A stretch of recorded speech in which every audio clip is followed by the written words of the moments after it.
time for celebration and excitement, a time for hopes and dreams and anticipation. But for us, the Summit High graduating class of 1964, it's been something else. Because we have spent our senior year thinking less about what could be than about what could have been. I know everyone here remembers exactly where they were on Friday, November 22nd, when they heard the news that President Kennedy had been shot. I was here at school, in the gym. We were doing push-ups. Coach Basanti had just called up number 12 when President Evans pulled him aside. Coach told us to keep counting. I remember that more than a few of us took that moment of the coach's back being turned to take a short rest from the push-ups, even as we continued to call out 13, 14, 15, 16. But a moment later, Coach came back. He told us that Principal Evans had something very important to tell us. The first thing that went through my mind was that somebody pulled some senior prank, and unless the guilty person confessed, we were all going to be held responsible. When Coach said that Principal Evans had something important to tell us, I thought that maybe someone had pulled a prank, but the principal wasn't there to talk about it. Very quietly, very solemn, Principal Kellogg said, President Kennedy was shot a little while ago, and it has been determined that you and the teachers and staff will go home to be with your families. For those of you who ride the buses, they will be out front in about 30 minutes. We still have other classes to talk to, so I'll see you all on Monday. That's how I found out. As Principal Barlow left, we all just kind of looked at each other, not knowing what to do. I had heard someone say, oh, but it was the Cubans retaliating for the Bay of Pigs. And I heard someone else say, no, all but it was the Russians because we were catching up to them in the space race. A few guys started to chime in, but Coach shut it all down. He said that kind of talk wouldn't help anything, and that instead of speculating about who's to blame, we should be praying for the president to pull through.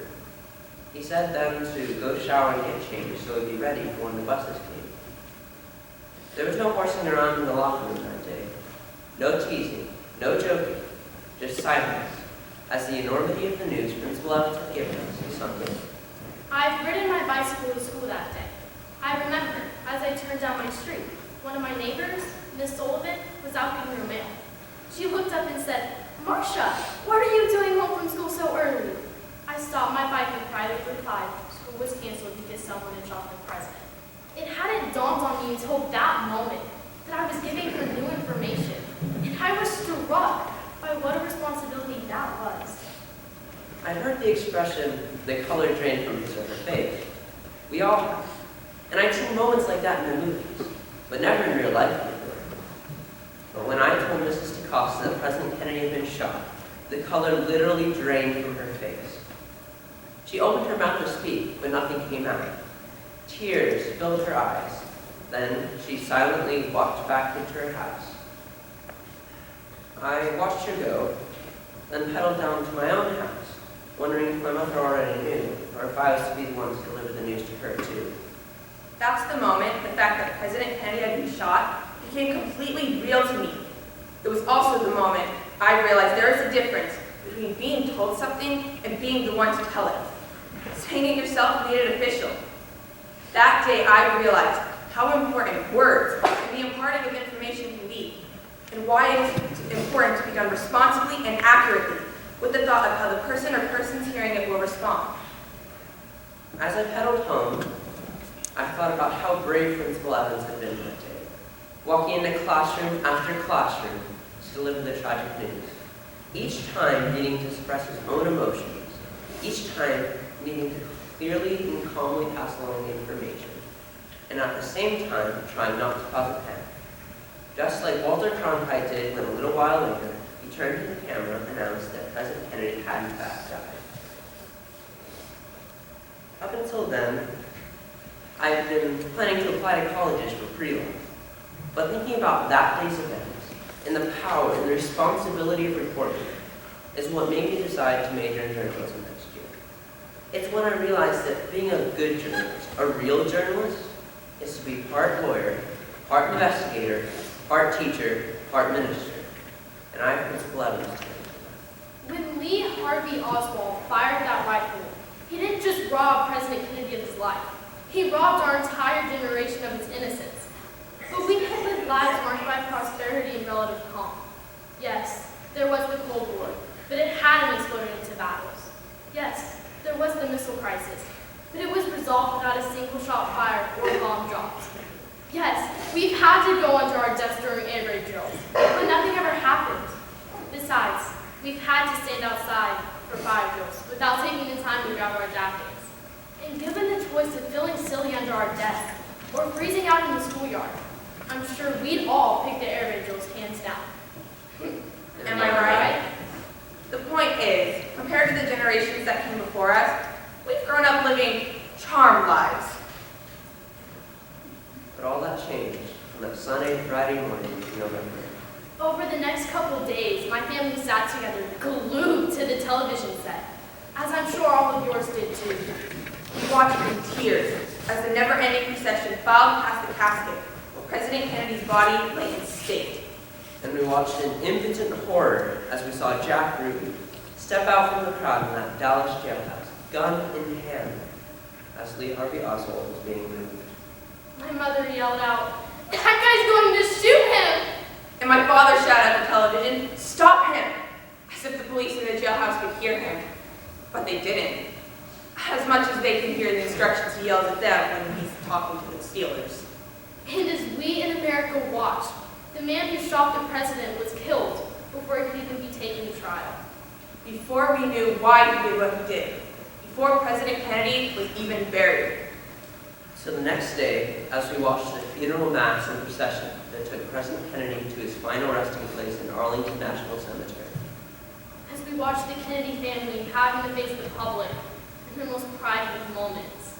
As we watched John sweep the passing casket in the riderless horse, we were forced to ask ourselves and each other, what kind of country have we become? It was unbelievable, Scary. Depressing. paralyzing, and it had colored our entire year. It could very easily color our entire lives. But is that what President Kennedy would have wanted as his legacy? A nation destroyed by grief? President Kennedy stood for looking forward, for not resting on our laurels or living in the past, but for pushing ourselves into the future. He stood for making ourselves better, to be the best we could possibly be, as individuals and as a nation. Because when we do that, when we put aside the I and think about the we, America is capable of anything. That's why President Kennedy didn't concede the space race to the Russians when they launched the Sputnik up to orbit the Earth. And he didn't throw in the towel when Yuri Gagarin became the first man in space. Instead, he looked to the future and said, America will be the first country to put a man on the moon. And we will be, in his memory, in his honor, because it's important. And that's why President Johnson is doing everything he can to honor the memory of President Kennedy by following through with his goals. But he can't do it alone. We're at a crossroads. We can continue to mourn. We can allow the assassination of the man responsible to define us as a nation and as a class, too devastated to move on. Or we can honor the memory of President Kennedy by doing all that we can, as a nation and as a country, letting his goals be our inspiration. And our generation can take the lead in this. We can let President Kennedy's life, rather than his death, be his legacy. But it's our choice, class of 1964. Each and every one of ours. Leadership is within our grasp. But we have to be willing to reach for it. I give you the future of America. I give you the graduating class of 1964.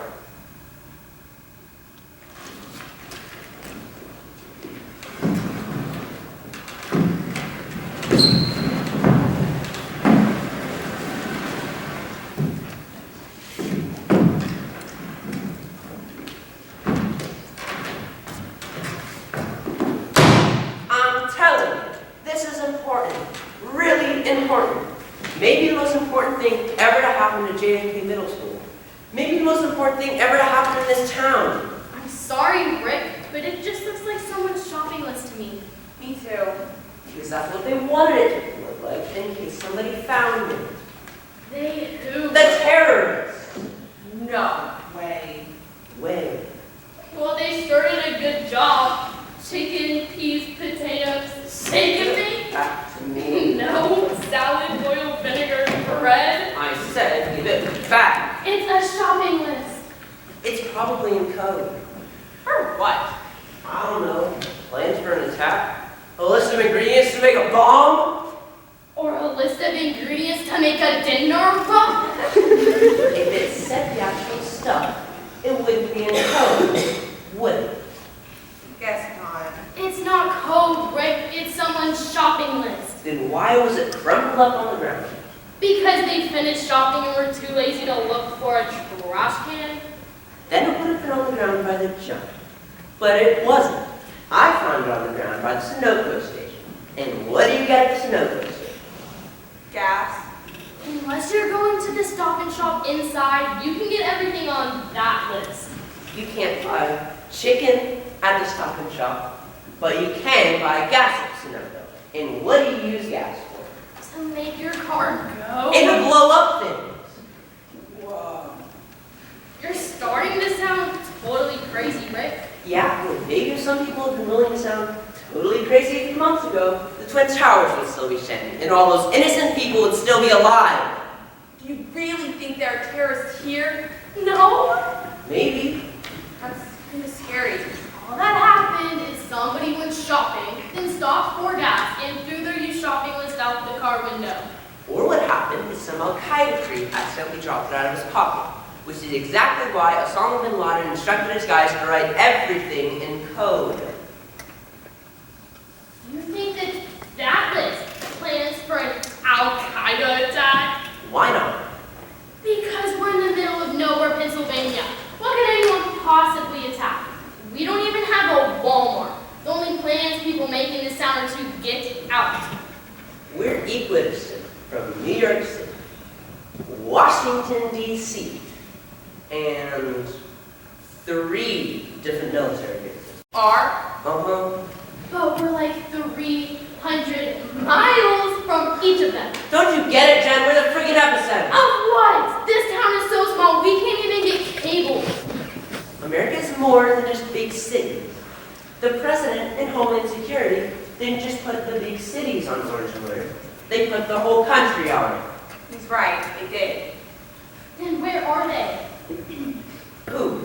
These terrorists. What do you mean? Have you ever seen anyone around here who looks like they could be a member of Al-Qaeda? I'm waiting. There's Mr. Ying. Mr. Ying's not Arab How do you know? because he's Chinese. Are you sure? Look at the guy. It could be a disguise. He and his wife own the Chinese restaurant. It could all be part of the plan. They've owned that restaurant since before we were born, since before there even was an Al-Qaeda. She's got you there. Just because nobody had heard of it yet doesn't mean Al-Qaeda didn't exist. The Yings could have met Osama bin Laden before they came to America. The Yings come from China. Osama bin Laden comes from Saudi Arabia. Hey, they're both in Asia. Exactly. Pennsylvania and Panama are both in North America, but do we ever run into anybody who lives in Panama? Jen, Panama's in Central America. Central America is an economy, Conversey. It isn't? There's North America and South America, and Panama is a part of North America. Yeah. Rick, look at the map. China and Saudi Arabia aren't even close to each other. So, didn't you ever hear of airplanes? Osama bin Laden did. Besides, Osama bin Laden would have been like 5 back then. That doesn't mean he wasn't a terrorist. I saw on TV how they teach elementary school kids to be terrorists. OMG, you're right. What do you mean? It makes perfect sense. It does. First you go after New York's Twin Towers and Washington's Pentagon. Then with those both out of the way, you go after our Stop and Shop. And a couple of dozen cows. Moo! Go ahead and laugh, but it does make perfect sense. To a moron. To and you go after a few little towns to make the point that nobody is safe anywhere in the country. That's why you can't let any clue slip by. Like crumped up shopping lists and Mexicans buying fertilizer. Oh, and Chinese people owning restaurants? And Arabs taking flying lessons? There isn't a flying school anywhere near here. I'm glad about that. But there are trap depots. You know what someone could do with a semi filled with explosives? And if I can think of it, you can bet they could too. If you could think of it, a monkey could too. Watch it. Or what, you gonna turn me into Homeland Security? That's how they attacked the Twin Towers the first time, with a van filled with explosives. But it was New York City, not Summit, Pennsylvania. Nobody in their right mind is going to blow up Summit, Pennsylvania. But maybe the terrorists aren't in their right minds. I'm going to get that Slurpee. You coming? I don't want to. Chris? Neither. Are you afraid that this 7-Eleven is going to blow up over there? No one. Or that there's a bomb in the Slurpee machine that sets a detonate when the 1,000th drink is dispensed? There are things you shouldn't joke about these days, Jerry. Exactly, Rick. I'm not joking. Then you're scarier than anything some terrorist could do. What's that supposed to Figure it out. I'll see you around, Horacy. Jen, come on, Jen. You better go. She's our friend. Is she? Yeah. Well, I think it's really weird how she's so worried about these foreigners and terrorists, and how she knows so much about geography. She's smart. And what does she mean by figure it out? And what she asked if I was going to turn into Homeland Security? She was making a joke. What is she? You know, You are? me. You can't trust anybody these days. Not unless you really, really know them. And even then.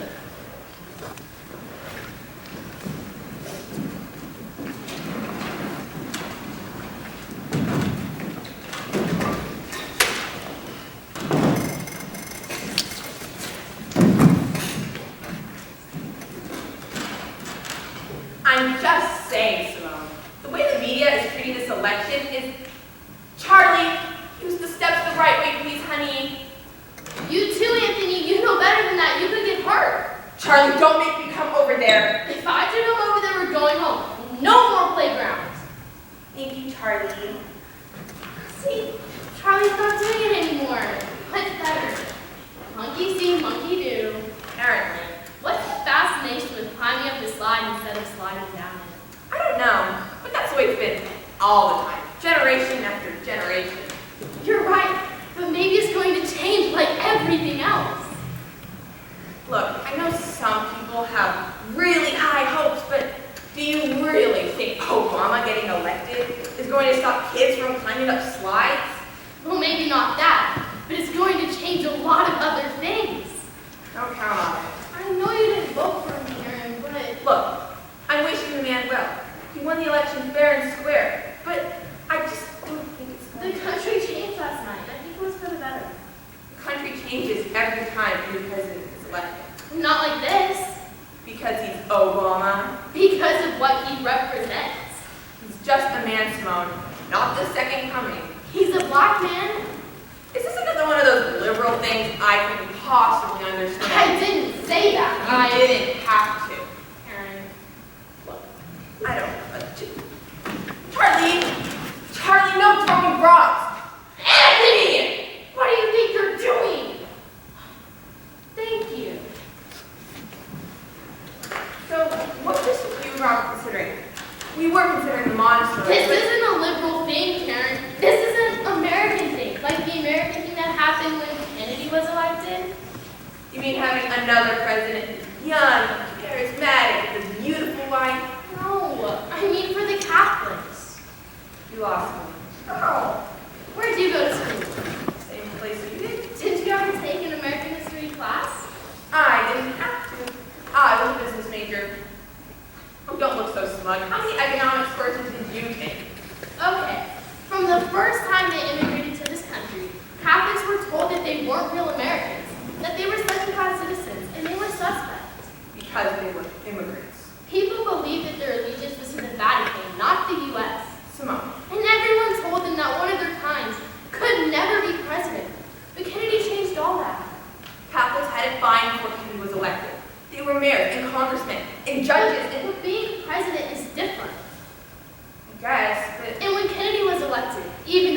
publicly refute the crazies running around saying that he wasn't a real American, suddenly the last barrier was down. American Catholics knew that they belonged, that they could be and do anything. As long as they were men. That's another story.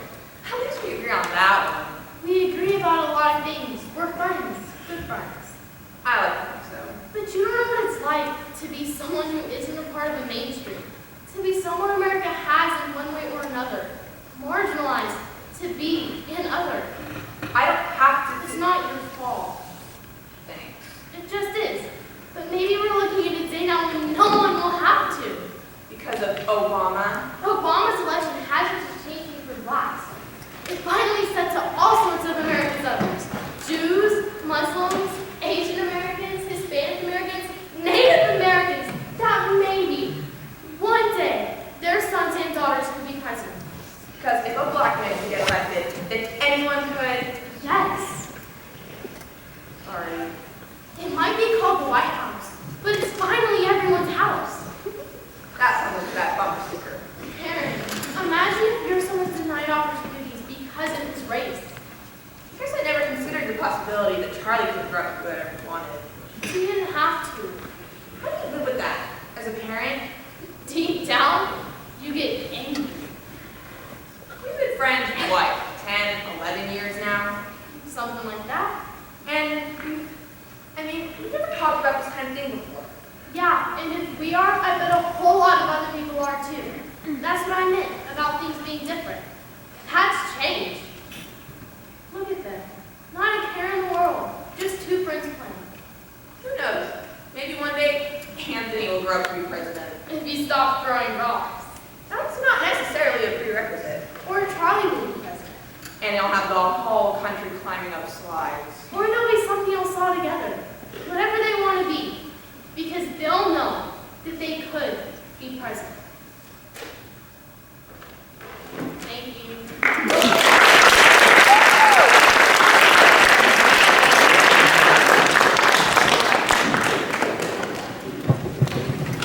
Okay.